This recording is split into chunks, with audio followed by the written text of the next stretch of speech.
Pemirsa, besok penasihat hukum terdakwa Putri Chandrawati akan menyampaikan duplik atau tanggapan atas replik jaksa. Apa saja fokus pembelaan diri terakhir Putri?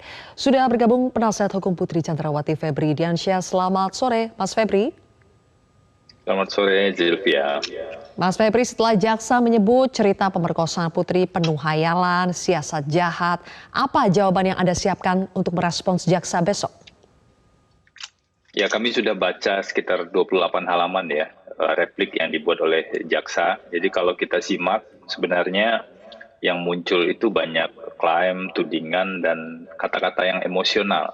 Kami tidak melihat ada alasan yang substantif dari aspek hukum dan bantahan-bantahan terhadap pledoi kami. Jadi kalau pledoi kami kan 955 halaman, dibantah dengan replik yang hanya 28 halaman tersebut, itu juga sifatnya banyak seperti jurus sapu jagat begitu ya. Jadi beberapa poin itu ditanggapi sama dengan klaim-klaim yang kosong sebenarnya dari aspek substansi hukum. Namun tentu kami besok akan menjelaskan juga lebih lengkap dalam duplik karena majelis hakim memberikan kesempatan menjelaskan hal tersebut. Terkait dengan adanya dugaan kekerasan seksual, kami juga tidak habis pikir sebenarnya dengan penuntut umum karena justru bukti-bukti yang muncul di persidangan bahwa kekerasan seksual itu benar-benar ada, itu adalah dari ahli, saksi, dan bukti surat yang diajukan oleh penuntut umum itu sendiri. Jadi pertanyaan sebaliknya, siapa yang sedang berhayal atau berimajinasi di saat sidang sampai bisa melewatkan bukti-bukti yang sangat terang benderang seperti itu? Keterangan tentang adanya dugaan kekerasan seksual itu bukan hanya berasal dari Bu Putri saja, tetapi berkesesuaian dan sudah diassess dan sudah diperiksa begitu oleh psikolog forensik yang diajukan oleh jaksa penuntut umum juga.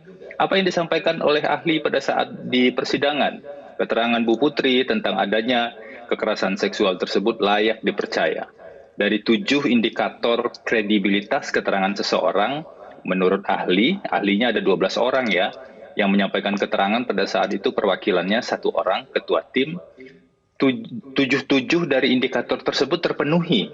Artinya apa? Keterangan Bu Putri itu memang dari aspek psikologi forensik itu kredibel dan layak dipercaya. Dengan kata lain, ini justru seharusnya menjadikan jaksa berpikir kalau jaksanya betul-betul profesional dan mau objektif ya.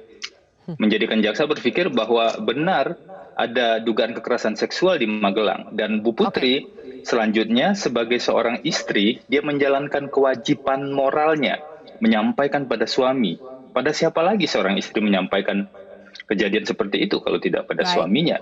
Bahwa suaminya kemudian sangat emosional dan terjadilah peristiwa di tanggal 8, itu peristiwa yang bisa dirunut kemudian dan diuji berdasarkan bukti-bukti yang ada. Nanti besok akan kami jelaskan secara lebih lengkap. Iya, tapi selain ahli Apsifor tadi yang dihadirkan oleh jaksa juga sebelumnya menghadirkan saksi Sesro Provos Divisi Propam Polri Sugeng Putu Wicaksono. Meskipun keterangan tertulis ya, dalam keterangan tertulisnya disebutkan FS berulang kali cerita kepada dirinya peristiwa kekerasan seksual di Magelang adalah ilusi. Apa jawaban Anda atas itu? Ada beberapa saksi sebenarnya yang tidak dibacakan keterangannya di proses persidangan yang kami minta sebenarnya juga dibacakan. Apa yang disampaikan oleh saksi tersebut ketika pemeriksaan awal, justru ini sebelum ada skenario ya yang kemudian diarahkan terkait pelecehan seksual dan tembak-menembak, di keterangan awal itu justru yang muncul adalah peristiwa di Magelang. Ketika Bu Putri pada saat itu ditemukan sudah tergeletak di luar kamar dan lain-lain. Dan Verdi Sambo di persidangan juga menjawab keterangan yang dibacakan tadi bahwa ia sebenarnya pada saat itu masih berada dalam fase skenario dan merasa sangat khawatir dan bahkan malu menjaga perasaan istrinya kalau kejadian di Magelang diungkapkan pada saat itu. Kita tahu fase skenario ada 2. Satu soal tembak-menembak dan yang kedua alasannya adalah pelecehan seksual yang terjadi di Duren 3. Sesuatu yang tidak benar. Yang benar apa? Yang benar adalah kejadian di Magelang. Nah, sangat lucu ketika penuntut umum mengambil sepotong yang hanya menguntungkan menurut mereka tapi mengesampingkan bukti-bukti besar yang terang benderang yang sebenarnya juga diajukan oleh penuntut umum itu sendiri. Bukti keterangan ahli, bukti surat, bukti beberapa saksi yang melihat situasi pasca kejadian, bukan hanya Kuat Ma'ruf dan Susi. Bahkan Richard sebenarnya juga pada saat itu ditelepon untuk kembali segera ke rumah karena ada sesuatu yang terjadi di rumah. Pada saat itu Bu Putri menelpon dalam keadaan menangis misalnya. Itu semua terkonfirmasi. Lalu apakah jaksa mempertimbangkan itu? Ternyata tidak.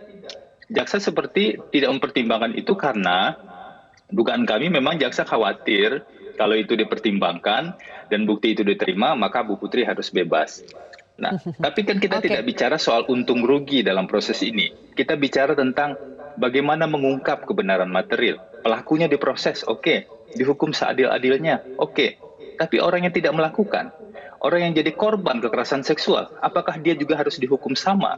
Karena cara berpikir yang rusak dan asumsi-asumsi yang berkembang di proses persidangan. Tentu bukan begitu definisi dari keadilan yang ingin kita capai. Baik.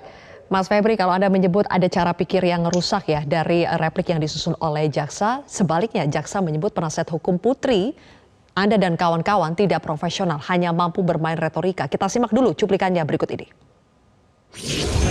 Tim penasihat hukum terdakwa Putri Chandrawati memperlihatkan sikap yang tidak profesional dan bahkan tidak mampu mempertahankan hak lainnya, yakni terdakwa Putri Chandrawati. Bahkan tim penasihat hukum ikut berkontribusi dalam mempertahankan kebohongan yang dibangun oleh terdakwa Putri Chandrawati.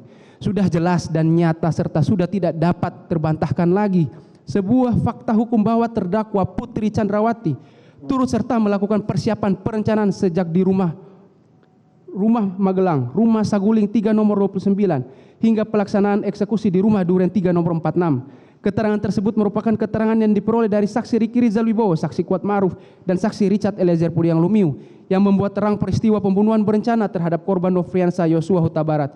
Hal tersebut juga secara nyata dan pasti diakui oleh tim penasihat hukum. Hanya saja tim penasihat hukum terdakwa Putri Chandrawati berusaha untuk tidak mau tahu dan bahkan berusaha untuk memberikan masukan kepada terdakwa Putri Chandrawati demi kepentingan terdakwa Putri Chandrawati dengan tujuan agar perkara tersebut tidak terungkap secara terang. Bahkan tim penasihat hukum juga ikut proaktif saat dilakukan rekonstruksi. Penasihat hukum tidak profesional dan sebetulnya soal keterlibatan Putri dalam perencanaan pembunuhan Yosua sudah terang benderang dibuktikan dengan kesaksian Riki, Kuat, dan Richard. Apa jawaban Anda, Mas Febri? Jadi kalau kita simak sebenarnya tidak ada satupun pertimbangan yuridis yang disampaikan dari kutipan tadi ya. Yang ada adalah klaim. Kenapa saya sebut klaim? Dikatakan bukti perencanaan yang dilakukan oleh Bu Putri adalah dari keterangan Riki. Ketika Riki diperiksa di persidangan, tidak satupun keterangan Riki yang mengatakan ada arahan dari Bu Putri. Ada pertemuan dari dengan Bu Putri dan ada perintah dari Bu Putri misalnya untuk mengamankan senjata. Apa itu tidak bisa kita sebut klaim kosong?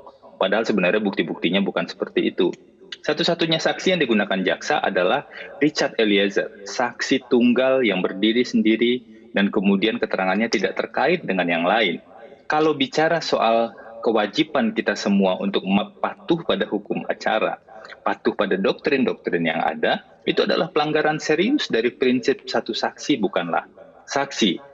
Itu yang pertama. Yang kedua, kita juga melihat penuntut umum seperti mengakui secara tidak langsung bahwa mereka telah gagal membuktikan peran yang sebenarnya dari Putri Chandrawati dan kemudian mengalihkan tanggung jawab itu seolah-olah karena terdakwa tidak membuktikan dan penuntut umum tidak membantu jaksa.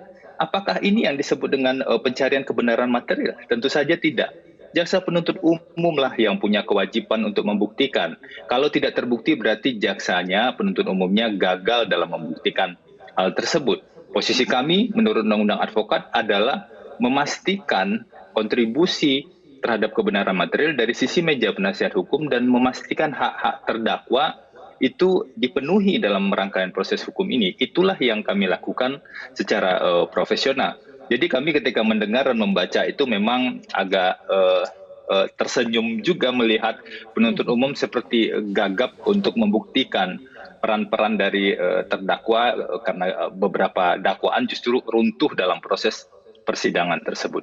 Tapi sekali lagi, setajam apapun perbedaan pendapat, Setidak enak apapun kata-kata yang disampaikan oleh penuntut umum, kami secara profesional tetap menghargai pelaksanaan tugas dari penuntut umum tersebut. Secara hukum kami yakin seharusnya Putri Chandrawati tidak memenuhi seluruh poin yang didakwakan oleh penuntut umum tersebut. Tapi tentu nanti kembali pada majelis hakim yang akan memutuskan. Oke, Mas Febri, terakhir ya, banyak sebetulnya yang menilai Putri itu sebenarnya layak dituntut lebih tinggi dari 8 tahun bahkan mendekati tuntutan Sambo. Jadi tadi ketika Anda bilang Putri seharusnya dibebaskan, tapi banyak yang menilai malahan justru Putri harus diperberat. Apa pembelaan Anda, Mas Febri? Boleh-boleh saja, semua orang kan boleh saja berpendapat. Tapi ada yang berpendapat karena hoax yang beredar di luaran, ada yang berpendapat hanya karena satu keterangan saksi saja, seolah-olah itu benar. Tapi ada juga yang berpendapat dengan menganalisis semua bukti dan fakta di persidangan. Kalau kita melihat secara lengkap fakta persidangan, maka kita tidak akan bicara soal berat ringan atau bicara soal angka. Harusnya memang Bu Putri bahkan sebagai terdakwa saja, dia tidak pantas untuk duduk di kursi terdakwa tersebut. Kenapa? Karena ia adalah korban kekerasan seksual, itu yang pertama. Yang kedua, ia menjalankan posisi sebagai seorang istri yang punya kewajiban moral, menyampaikan informasi yang terjadi pada suaminya. Yang ketiga, ia tidak pernah mengajak Joshua, tidak pernah menggiring Joshua, dan bahkan pada saat di lokasi Duren 3, Bu Putri tidak pernah tahu ada Ferdi Sambo datang, terjadi penembakan, dan kemudian hanya dibawa keluar oleh Ferdi Sambo dan disuruh kembali ke Saguling. Lalu di mana peran Putri Chandrawati dalam pembunuhan terhadap Nofriansah Joshua Huta Barat tersebut? Tidak ada. Justru di sisi lain, Putri Chandrawati adalah pihak yang harusnya ditempatkan sebagai korban kekerasan seksual tersebut. Dan yang ngomong itu bukan hanya kami. Ahli sudah bicara, bukti-bukti sudah bicara. Komnas HAM bahkan menyampaikan dalam rekomendasi resminya tentang dugaan kuat adanya kekerasan seksual. Komnas Perempuan yang pernah melakukan identifikasi juga pernah menyampaikan. Apakah kita akan menutup mata dan menutup telinga dari semua fakta yang ada ini? Karena pikiran kita cenderung sudah terkontaminasi misalnya dengan hoax yang beredar, asumsi-asumsi yang beredar. Inilah ujian bagi penegakan hukum kita saat ini. Oke, saya yakin Anda akan menyampaikan lebih lengkapnya besok ya. Tapi kita akan lihat nanti bagaimana keputusan hakim atas pembelaan yang Anda sampaikan nanti. Terima kasih Mas Febri Diansyah sudah bergabung bersama kami di Prime Time News hari.